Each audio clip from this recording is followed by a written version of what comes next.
Welcome to the Killshot MMA podcast. It's UFC Noche, UFC 306. We got two title fights. Sugar Sean O'Malley, Merab Dvalishvili for the UFC bantamweight title, and Alexa Grasso taking on Valentina Shevchenko.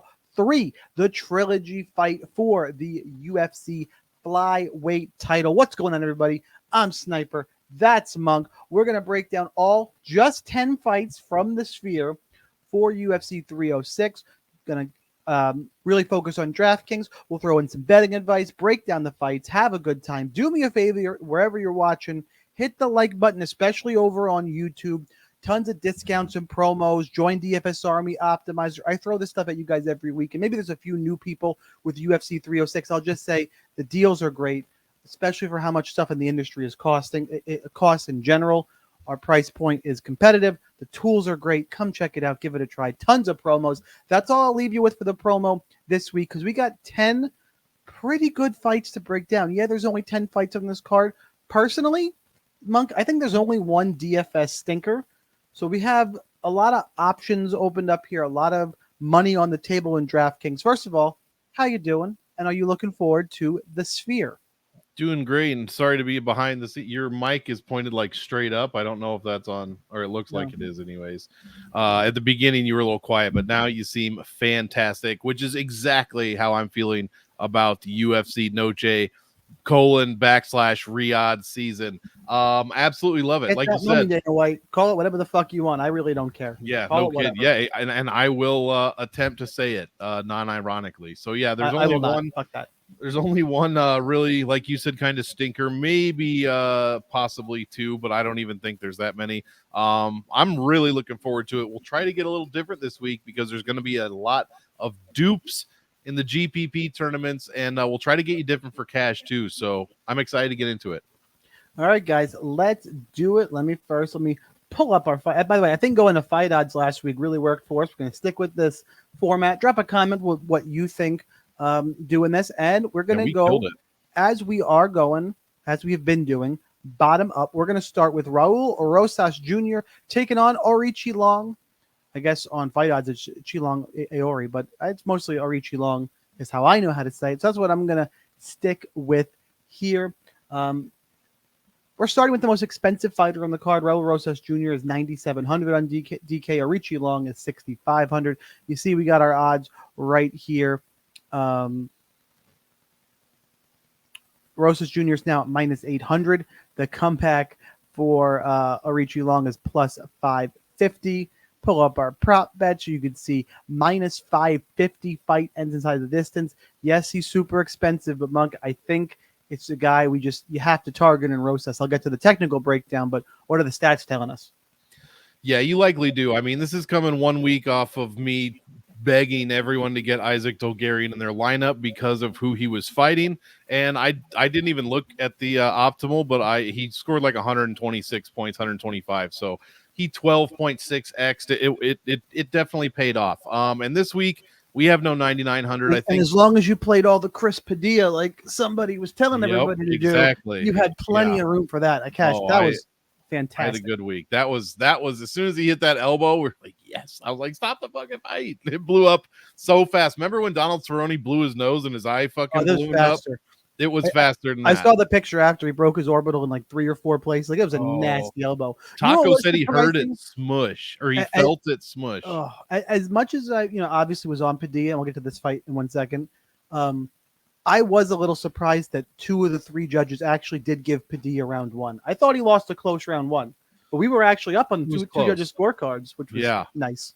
I like the guy. I'm excited. I like his nickname. I love tacos. For one Taco Padilla. Yeah, exactly. But yeah, I'm not going to keep. I mean, everybody knows what Rosas does. He looks for the sub. He lands next to no volume, but he somehow still scores very well. DraftKings points per minute because he's generally landing takedowns. I mean, outside of the Terrence Mitchell fight, which didn't even last 1 minute, he's landed multiple takedowns in every single one. So I think we're up to 9 at this point in 3 fights in which he landed them. So Aori Lang tends to go to decision, has been submitted 3 times.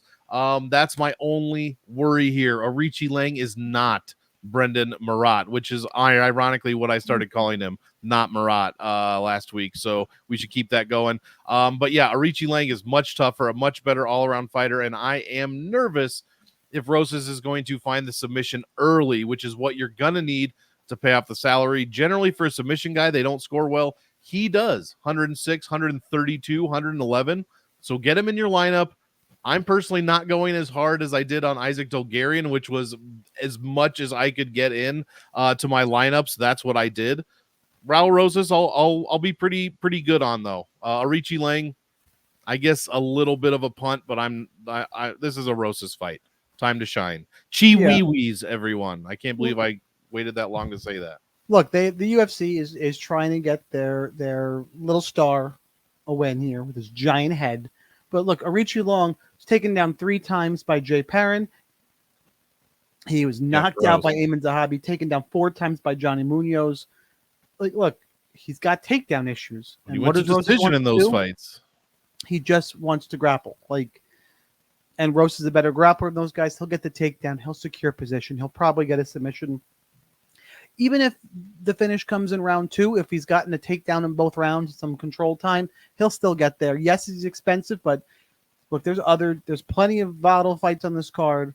I know we're starting with it, and he is the most expensive, but this is the spot to pay up for in cash games. He's a core play in all formats. Give me Raul Rosas Jr., and if Arichi Long wins, I'm gonna have a bad night, and the drinks will be flowing a little early. So I'm all about Raul Rosas Jr. in this one. Let's move on. Let's talk about, and by the way, because it's UFC Noche celebrating Mexican Independence Day, there is a Mexican on every fight in this card with the exception of the main event. And I guess Brian Ortega counts as Mexican against Diego Lopes. So it's worth mentioning. Kane is, then Brian. I mean, yeah, of course. Yeah. So at this point, it's worth mentioning because the Mexicans are going to have the crowd behind them. So that's the only reason I bring it up. Yeah. We get Edgar Chairez taking on Josh Van. Let's start with the DraftKings salary. Josh Van is 8,900. The comeback on Chairez, 7,300. Van's a minus 225 favorite, which is interesting. Money's coming in on Chairez. He was plus 250 to start, down to plus 190 now. Take a look at our prop bets here. Fight goes to decision is minus 175, but that does not bother me in this fight for the following reasons. One, Van, 8,900. He's a volume guy. He always throws volume, even striking. If he wins, he's going to score. It's just what he's done. And if Chairez wins, 7,300, I don't really care about getting a finish. Just somebody in this price range just has to get a win. In terms of, but that being said, this is on the bottom tier of fights I want to target this week because I do think Josh Van wins. I do think it's striking base. The problem is that the fights on either side. So the Zellhuber Ribovics fight we're going to talk about, and Lopes Ortega, and then Rosas Arichi Long. I want more of all of those fights, and there's only so much I can play even on a 10-fight card. So this one does get bumped down. I do think Josh Van wins. I do think there's a little bit of recency bias here against Josh Van in that the loss to Charles Johnson last time out. Everybody likes to hate on Charles Energy Johnson. He's been around the UFC a long time. It was his 3rd straight win. The win over Jake Hadley was good too. Like, he's finding his groove. I don't think it's a terrible loss.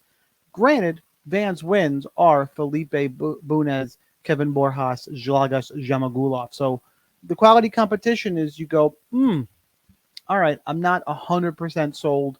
But Chairez just got his first win in the UFC in his 3rd attempt. I'll throw out the first Lacerda loss. But he took on Clayton Carpenter, who I didn't think was any good.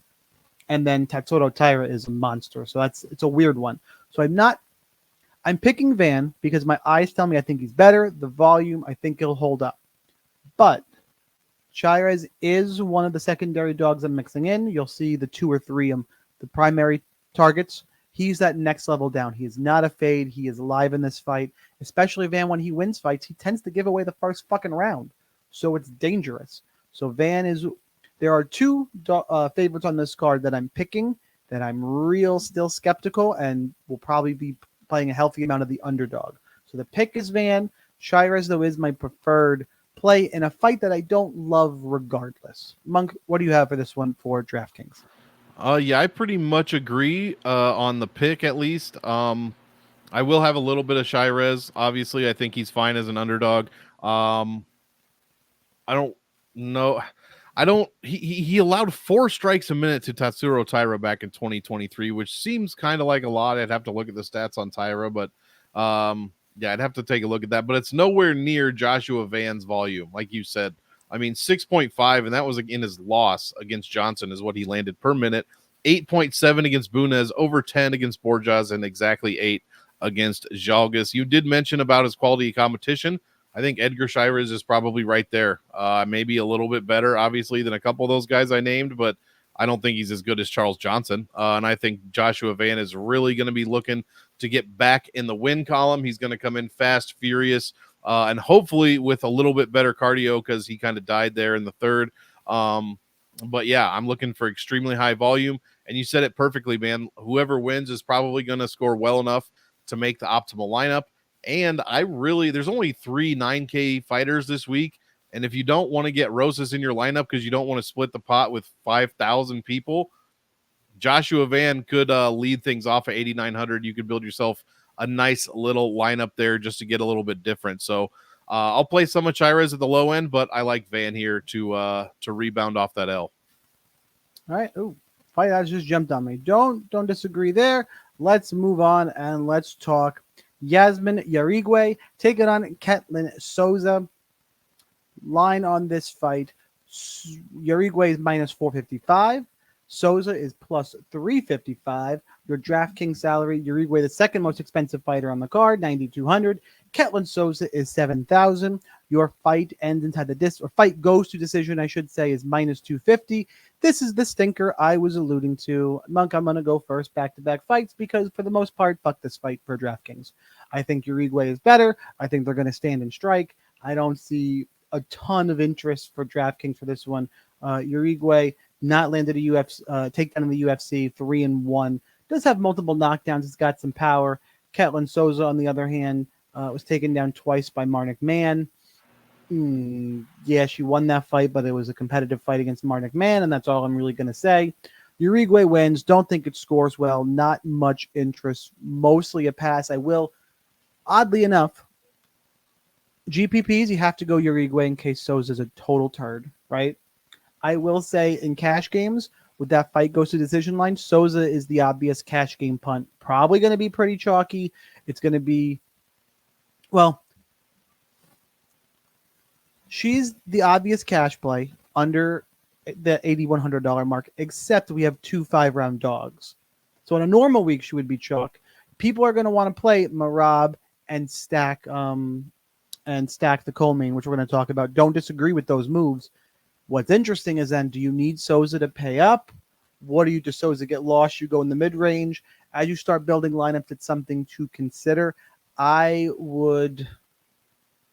can make an argument that it's safer to play Souza and then just get up and be able to get both Rosas, and I really like Diego Lopes. It's interesting.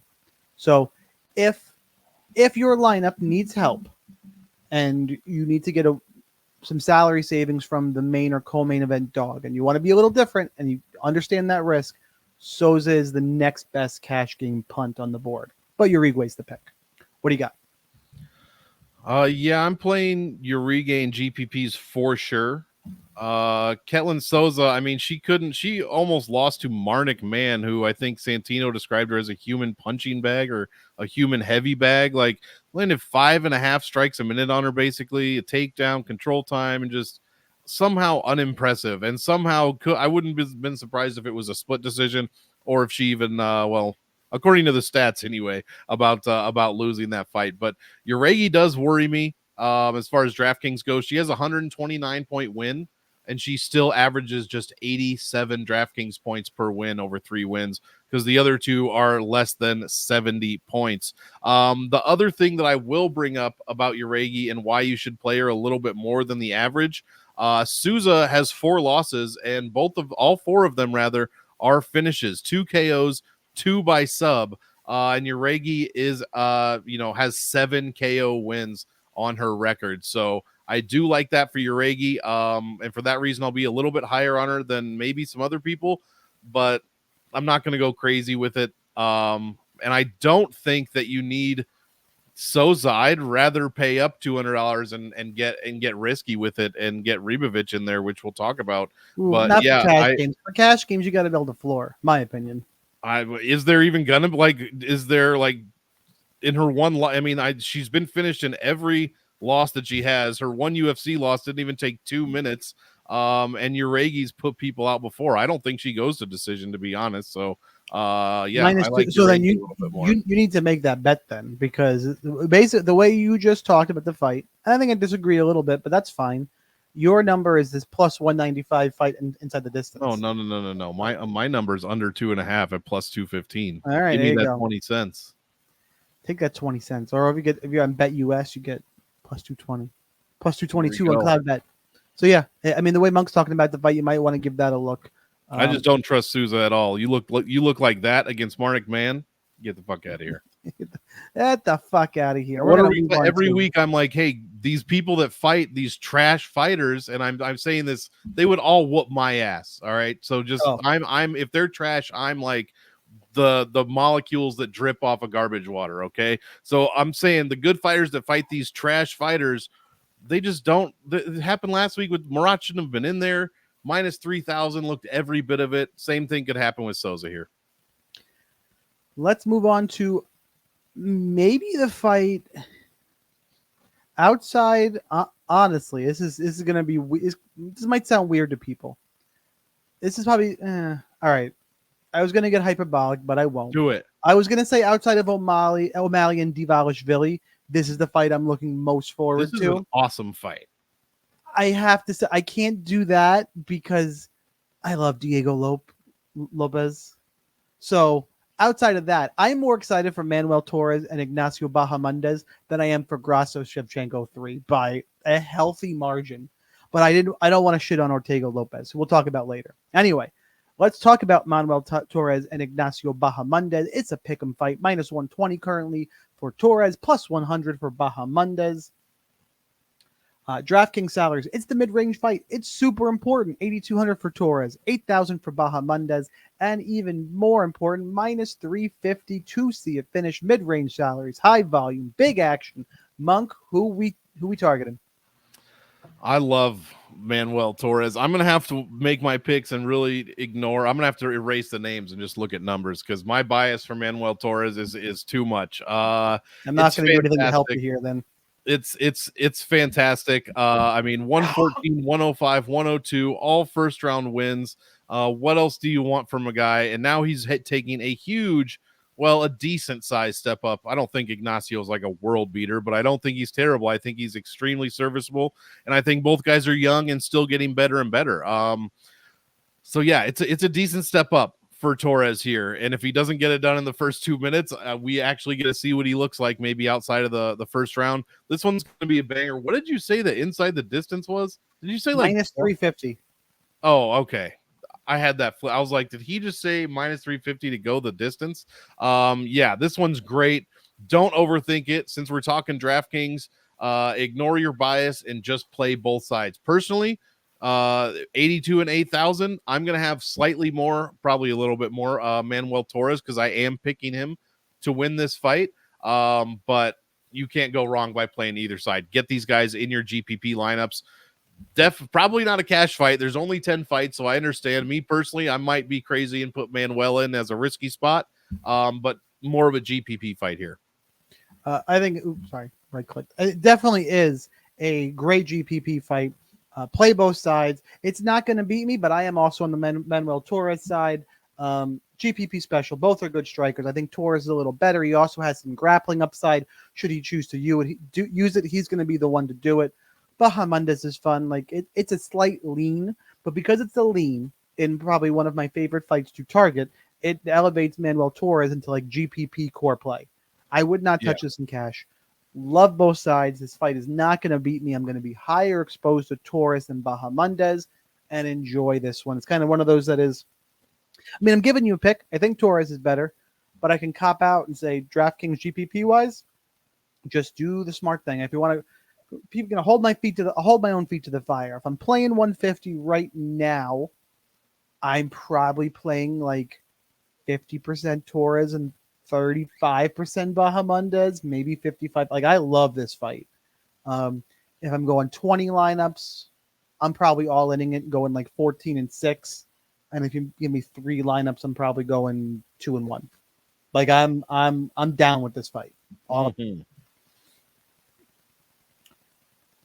Scroll back up here, and our final prelim fight of the night is Irene Aldana and Norma Dumont. Odds on this fight: Aldana currently -110. Dumont is -110. We got some DraftKings value here, which is sad because I was already on the Dumont side and everyone's following me. I'm with the crowd. I'm a sheep on this one. Aldana is at 8,400. Dumont is 7,800. Dumont's going to be his cash game playable because the odds value here. It's not a super great fight to target for GPP, honestly, because if Aldana wins, it's going to be 3 rounds of striking. Dumont could grapple. Before I go too far, the fight goes to decision is -400. That hurts this DraftKings value a little bit. I know Dumont just got 6 takedowns against Jermaine Durandamy and 3 against Chelsea Chandler. She's got big power. She can mix in the grappling. I don't think she's a huge scorer down there, and I think Aldana's got better takedown defense than what the 2 fighters have just talked about. So I don't think she's going to be able to totally have her way getting takedowns, but I think she gets them. I think she's stronger. I think she wins.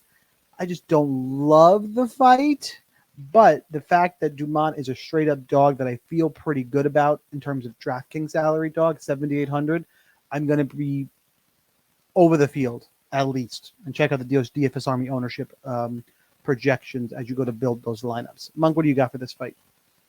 I get that, and I don't disagree. And you definitely have to get different, and this is a way to do it because of the plus 300 ITD. Most people are going to just see this, see that, and then fade it immediately. And I don't necessarily disagree. Where I do differ is I'm just going to fade this all around. I don't want to pick it in cash either because I don't know who's going to win. Honestly, I think it's close to a 50-50 fight. And so I am going to be looking elsewhere personally. But I don't disagree with anything you said. It does get tricky. The DraftKings points per win here, neither one scores well. 90 for Aldana, which isn't terrible. 81.5 for Dumont. The issue is, the tricky part is how many their opponents score when they lose. Now, in Aldana's case, she's lost a couple of 5-round fights, which elevates her number, extra 10 minutes worth of points to 105. So that's where that kind of comes in. Now, Norma Dumont, she's given up 112.5 points on average per loss in her losses, which number 2, it looks like. And I don't have those. One is Kieson, and she gave up, that was it. Kieson, she gave up 106 to Kieson in a 3-round split decision, which is... That was Kieson being able to get rinse and repeat takedowns. Yeah, she got 6 of them, which if we see that against... if Irene can do that, like you just said... See, Kieson is a monster. Norma Dumont's also a monster. Irene Aldana is going to be she's going to be small, I think.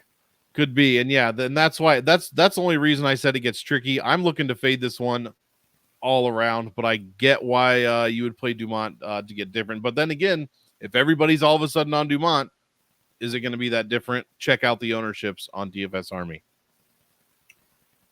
It is main card time. This is probably, it's funny. The stinker DFS fight was Jauregui Souza, I think. Well, we kind of disagree. This is weird. This is opening up the sphere. Ode Osborne and Luis Rodriguez. I don't know. Oh, I'll tell you what it is. This is welcome to everyone's. Everyone. His name's going to be on it. Welcome, Ronaldo Lazy Boy Rodriguez. That's what this fight is. That's right. It's Luis Rodriguez, but it's Ronaldo. I was just reading off the screen, but it is Ronaldo Lazy Boy Rodriguez. Line of this fight: Rodriguez is a -126 favorite. Osborne is +106. On the comeback, look at our prop bets here. Fight ends inside the distance -170, so it's a decent one to target.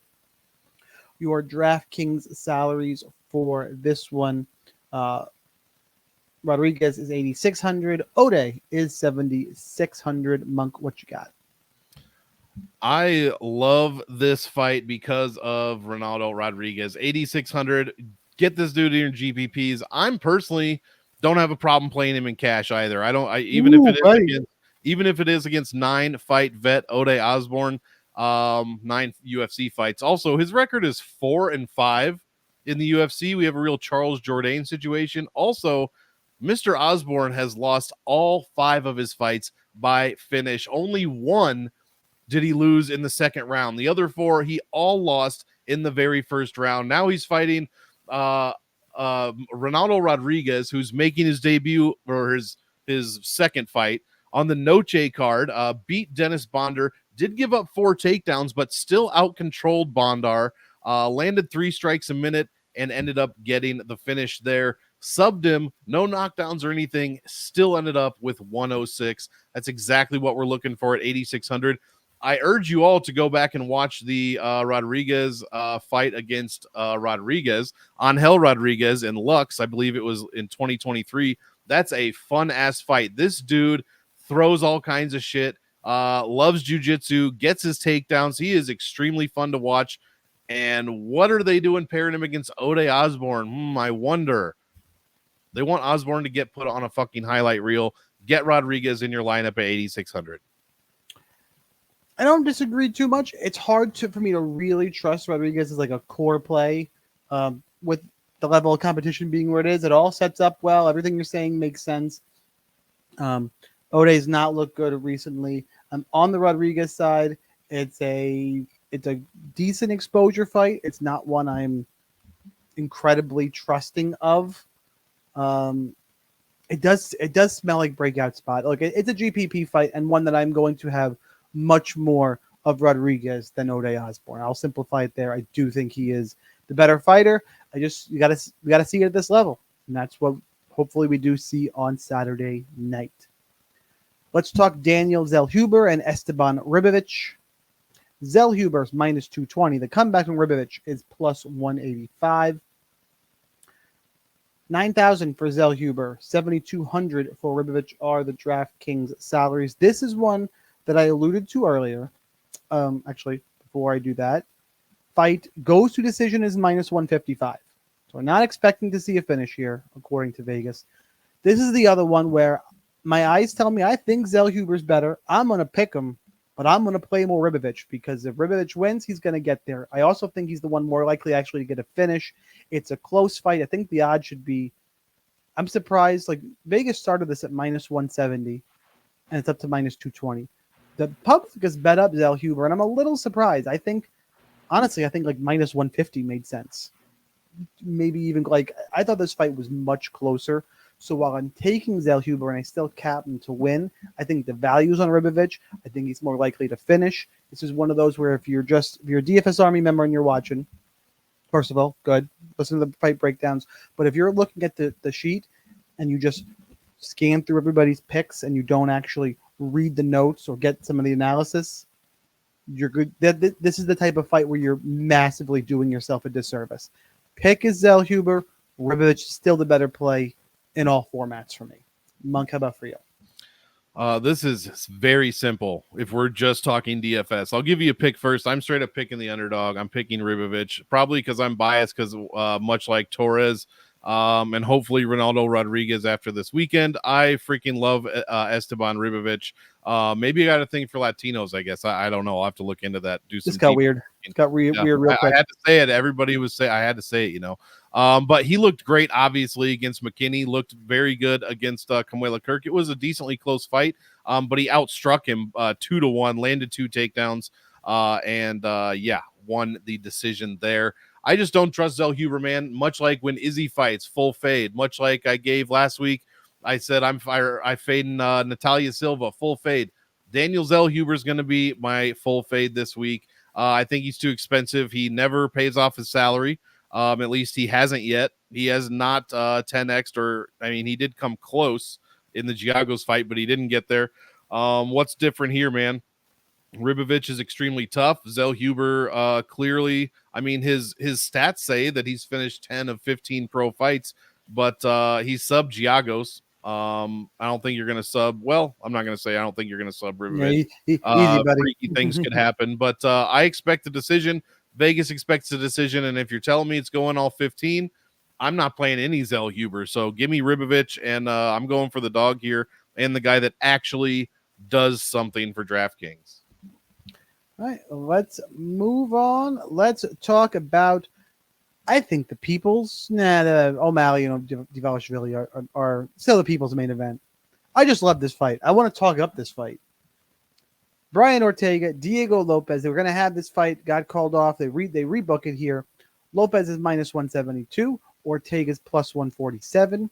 Your fight ends inside the distance is minus 135. Your DraftKings salaries for this one: Lopes is 8,700. Ortega is 7,500. Monk, I'll let you go first for this one. That's good because I'm not. I mean, this is a good fight. I'm not anywhere near as excited as you are, so you can Really? cap it off with. Yeah, I mean, This is a great fight. I mean, it is. It's a good fight. I'm excited to watch it, but I'm not like these guys aren't my guys, man. So there you go. Maybe I'm not into Latinos, guys. We just solved it. It's because he's Brazilian. I like both guys. I mean, Lopes, like, I've been wrong on him basically every time, and then you want to get him in your lineup last time and he scores like 70 points, or I don't know, something weird happened. I don't even remember if you could actually play him. I guess no, you could, and they gave him points later. He only scored 70 points against that short notice fight on Ige. I'm not blaming him. That's a crazy fucking fight week to go through. But neither of these guys end up scoring very well. I mean, there's a couple of fights here and there, but Ortega averages 86 points per win, and Diego Lopes is 10 points better than that. Where it gets tricky, again, is when they lose, they both give up a ton of points. Ortega's averaging 135 points given up. That probably has something to do with 5-round fights as well. And Lopes is giving up 119 is what he gave up to Mavzar Evloev there in the fight that everybody said he won. He gave up a shitload of points, 90 points without the bonus to be well, not exact, 89.5 to be exact. Long story short, I think this goes to decision. I think we see some awesome grappling exchanges, probably some reversal points, which is good. Maybe a couple of takedowns, but these guys could find their way to the ground without even being in a takedown, and we're probably not going to see a ton of strikes. So I don't really expect this to be a barn burner for DraftKings. I will be average exposure for both guys, and I'll pick Lopes to win. Diego Lopes brings the volume, brings the action. I don't know. The Dan Ige fight. He landed 0 strikes per minute, 2.4, against 3.2. Well, wait, hang on. Before the Dan Ige fight, he had 3 straight first round finishes. Like, well, that's going to elevate your volume way past the point of being a real number. I'll see he averaged 17.5 strikes a minute against Sadiq. Should we throw him in because he's going to score 5,000 points because of that? But I also think it's stylistically a bad matchup for Brian Ortega. I'm also on the Diego Lopes side. Look, Ortega's a BJJ guy. Lopes is ridiculously talented on the ground. In a gi, I think I'd take Diego Lopes. No? Just what we know of their pedigree. I know Ortega's great, but I wouldn't bet it, but I'd pick him, yeah. Yeah, like Lopes, I was also younger, less worn, better striker, bigger power. I don't think Ortega is going to want to go to the ground. Give me Diego Lopes, and if I'm wrong, I'm wrong. But at this salary, this price, I think there is significant value on Diego Lopes. Like him quite a bit. Going to be in a bunch of my lineups, and I think his fight style is good for DraftKings in general. The Dan Ige one, I'm kind of throwing out because of that weird ass fight week. It is. He wants to grapple. He now is it totally his fault that he submitted? Who did he submit like ridiculously quick? Oh, it was Gavin the Tucker. Pat Sabat. It was the Gavin Tucker and Pat Sabatini. Like, so he didn't get the quick win bonus, so he didn't score crazy. I don't know. I think in general he wants to grapple. He wants to throw. I think his style generally in the long run will be good for DraftKings, and we'll see how it shakes out. But I do like Diego Lopes quite a bit. All right, it's co-main event of the evening time. Alexa Grasso, Valentina Shevchenko, 3. Grasso's minus 145. Shevchenko is plus 125. Your prop bet here, your fight goes to decision is minus 180. It's why you stack it up. They're not finishing each other. Third time in the cage. Decent floor for both of them. Your DraftKings salaries, by the way, what you're paying. Grasso's 8,300. Shevchenko is 7,900. You know, Grasso's 1-0-1 against Shevchenko, and I'm still picking Shevchenko. Look, she's the more they're in the cage, the more I think Shevchenko gets reads. We've seen her strength, we've seen her takedowns. Yes, she made the mistake in the first fight and got caught, but overall, she's the better grappler. And when that's the X factor here, I'm gonna pick her again. And the last fight ended in a draw because somebody gave Grasso a 10-8 in round 5, right? That was a big, and I remember watching and going, I think Shevchenko won the fight, but it was a wild, fun fight. I expect more of it. I think if anything, there's a possibility Shevchenko is, she's older, she falls off, Grasso takes over and runs away. But the fights we've seen, Shevchenko's a better grappler. It's close on the feet. Give me Shevchenko here, especially for cheaper. We've seen it a bunch. I will say at these salaries, you probably need to have this fight in just about every one of your goddamn lineups because they throw decent volume. Now the draw does fuck you. The draw is bad news. So the reason I say it is you can point last fight nobody would have got there, but with a win, I think Shevchenko she would have gets to what, 90 something? No. They both scored over 90 points in the draw. Yeah. Oh, that's right. That's definitely serviceable. I'm thinking even without the win. So, look, there's going to be volume. There's going to be it's hard for me to imagine the winner not being in the optimal, especially at these prices. If Grasso was 9,200, and you're like, okay, that's, depending on what's up there, and there's, is she cost prohibitive and all those other things we talk about. No, they're basically right in the mid-range. Just fucking play it. I think there's more potential for the main event to not be on the optimal than this fight. And I can walk you through the scenario. It's there. It's a little bit dicey to get to, and you should probably just jam in everything in both the last two fights. But just if we're splitting hairs, this is the better one to target versus the main event. Monk, what do you have for this fight? Yeah, this is an easy one. If we're talking cash, just stack it up and move on. That's two spots. Yes. This is don't not stack this fight. If you want some numbers, like I said, both over 90 without the win bonus. Alexa scored 94. Valentina was at 91. It's 184 points between the two of them. The fight before that, Alexa was at 50.6 before the win bonus, and Valentina was at 80.5 in the loss. And even if you go out to the 5-round fights previous to that, Grasso against Araujo, she scored 69, nice, without the win bonus. 71 is what Vivi scored. Shevchenko against Santos scored 84.8 without the bonus. 77 is what Tyler scored. Get both of these people in your lineups immediately and just fill the rest of the 4 slots in. We don't often get, and I hate when people say free squares, and I'm going to do it until I find another term that I actually like, but 2 free squares is better than 1. So yeah, play these 2. If we're talking GPP, you could technically stack it with 10 fights. I would probably look for other options first, but I don't see a low percentage of lineups having a stack being a problem. Yeah, my pick is also Shevchenko. I just have a feeling, man. I'm on the Shevchenko side. I think she gets it done in a decision. Then we got to run it back for a 4th fucking time. Oh my God, please no.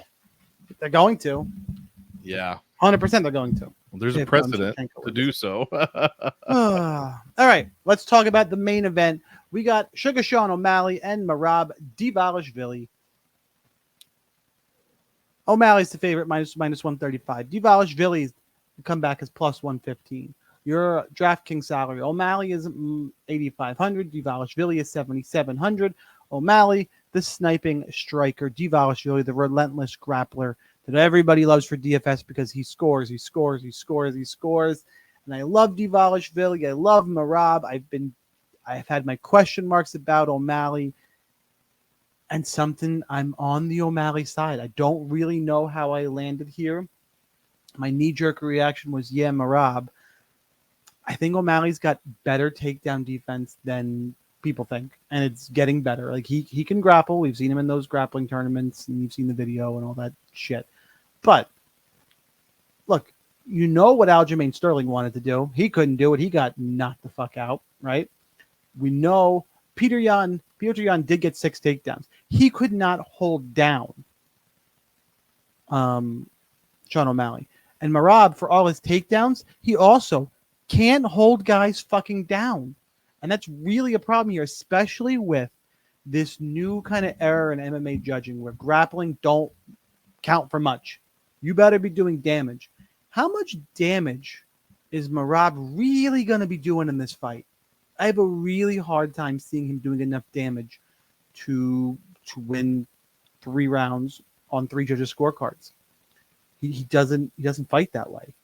You know, it was a split decision. It was unanimous. It was a close fight against Henry Cejudo, and he was able to control 11 takedowns against Petr Yan. Couldn't take down Jose Aldo, so he's not. It's not like he's always getting takedowns. He was 0 for 16 in that fight. Sean's improving. I don't know, man. I don't trust Merab being able to close the distance and not get fucking cracked. And we've seen Merab cracked a bunch. It's not like he's some titanium chin guy who never gets hurt. We've seen him hurt. We've seen him do a little bit of the stanky leg. I just think O'Malley's going to land it. In terms of DraftKings now, the breakdown for DraftKings. I'm just about all in on this fight. I'll be more on the O'Malley side because that's my pick. You want to flip it? Sure. Don't let this fight totally beat you. And I will say that for cash games, I probably prefer the floor on Dvalishvili. But because I'm picking O'Malley, that's where, at least for me, things start to get real interesting in that I'll be tinkering.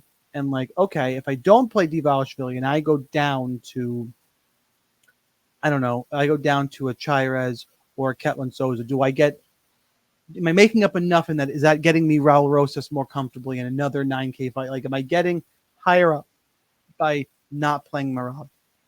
I think Merab is a probable in cash, but not a lock for me. Monk, how do you have this fight? Yeah, I'm gonna be huge on on Merab. There's just no way around it, to be completely honest. Different size, different strokes. Yeah, and I'm also picking him straight up to win the fight. He could easily get cracked. He has, like you said, he's been cracked against Moraes. He's been cracked before that. Sean O'Malley cracked Sterling. The one thing I will mention, Sterling not able to land a takedown. Both Sterling and Merab and whoever else is in the gym all say that Merab gets takedowns on Sterling, and he outworks him and out grapples him on the regular for the most part. So that is a good sign here. And he didn't have bad control time against Aldo. He didn't land any takedowns, but 34% control time across 15 minutes is basically one entire round. And the most important thing is Sean O'Malley. Like, yeah, he's got 9.2 strikes a minute against Chito Vera. That's fucking awesome. How many takedowns did Chito Vera go for? Like, we're not going to see 9 strikes a minute if Merab is constantly shooting. And what you said about him not being able to hold people down is exactly why I am going to have a shitload of him in DraftKings, is for that exact reason. The reason why we love him so much is the rinse and repeat takedowns, the constant non-significant strikes that he's landing while he's on the ground and while his opponents are getting back up. He's constantly jamming rib shots in, body shots, head shots while they're getting up 6 times a piece, 7 times each. And if he lands 10 takedowns, that's an extra 70 non-significant strikes. You start to do the math, this shit adds up. I just talked about the raw DraftKings points, or points without the bonus, for the Shevchenko and Grasso fight and how incredible they were. Well, here's Merab, 81 against Cejudo, 137 against Petr Yan without the bonus, just 47 against Aldo, wasn't able to get any takedowns landed. That's still a damn good number for without a bonus. 93 against Moraes after getting knocked down, and 78 against Stamen. I absolutely love to see it. O'Malley's not going to be landing 92 like he did against Chito, because he's going to have to be dealing with Merab getting taken down. The only issue is, while I'll have 20-30% O'Malley and 70-80% Merab, is because what if Merab does get cracked? I don't want to be 0% O'Malley. And it would be ludicrous for me to say to full fade, but I'm going to be much lower on O'Malley. Even if he wins, if it's not in the first or second, what's fight to go to decision? It is. I think it's lined to go to decision. If that's the case, if O'Malley's not finding a win, I want 100%, or if he's not finding a finish, I want 100. Yeah, I want 100% of Merab if I know that O'Malley's not finding a finish, I wouldn't play any of them. O'Malley wins inside the distance, plus 105. Yeah. And it was minus 110 to go or something. Yeah. Yeah. If you're telling me ahead of time, like you have the almanac from Back to the Future, that this one goes all 5, I will play like 90, 95, 100% of Marab. For 2 bonus points, what was that almanac called? I don't know, but it was green. It's gray. It's Gray's Sports Almanac. There we go. Got it. It's my favorite movie of all time.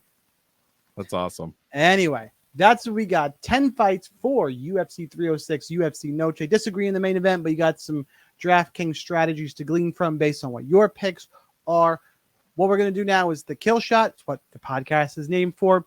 Last week we nailed Chris Padilla, and I still don't think that Jessica Andrade was a terrible play. There was not a ton of dogs barking last week. A kill shot is an under-owned play that you think could help take down tournaments.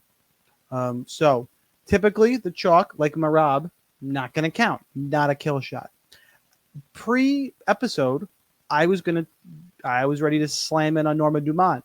Now that I've looked at as the line movement continues to go, she's going to be chalk. I don't think Norma Dumont counts. Valentina Shevchenko is not going to count. So there's a lot of dogs you kind of can't target here. There's a lot of kind of exclusions. Monk, do you have one ready? I don't even remember. Oh yeah, I'll just stick with who I said at the beginning. I think an extremely high variance fight. He's going against a guy I don't trust in DraftKings, so I want to get his opponent in there, which is my kill shot. Esteban Ribovics for the huge upside. All right, I'm going to need a ruling on this because it's probably a chalky-ish spot, but I'm going to be so high on it that I want to make it my kill shot. Manuel Torres. Like I think it's the mid-range fight that like people are going to play the other ones, and I'm going to be just dick down on this one. But are we saying no go there? Is that good or no? I mean, I don't know. I tried to go all in on Torres, and you're like, I don't know, Bahamondes. No, I said Torres was a core play. I said get plenty of this fight. I said play tons of that get fight. Torres in there. So I'm about Manuel Torres. That is a GPP core play. Yeah, I can't wait for that one. All right, that's what we got, guys. UFC Noche, UFC 306, Marab. Actually, I got to give the champions due. O'Malley and Dvalishvili. Grasso and Shevchenko 3. Hit the like button if you didn't already. Come join us in DFS Army. Get more picks, plays, promos, access to the Discord. Ask us all kinds of questions. NFL's going. NBA's coming. Tons of good shit. Monk, you got anything before we get out of here? I'm really looking forward to this card, like a lot. Even after this, I've been looking forward to doing this show all day. I've been still looking forward to the card after this one. I'm very excited for UFC 306 here. I want to see what they do in the Sphere. Let's see if they make it worth the money. It's going to be good for TV viewing. How do you think it's going to? You think it's going to be okay? I don't know. I'm going into it with an open mind. I'm not going to shit on it. Me too. See how it rolls. I'm interested. Same. So, that's what we got, guys. One last ask. Share with your friends. Smash the like button. Good luck. Cash those contests. Unless you're playing me, then fuck off. You take one of those head-to-heads. But otherwise, guys, I'm just kidding. Good luck in those contests, and we will see you next time.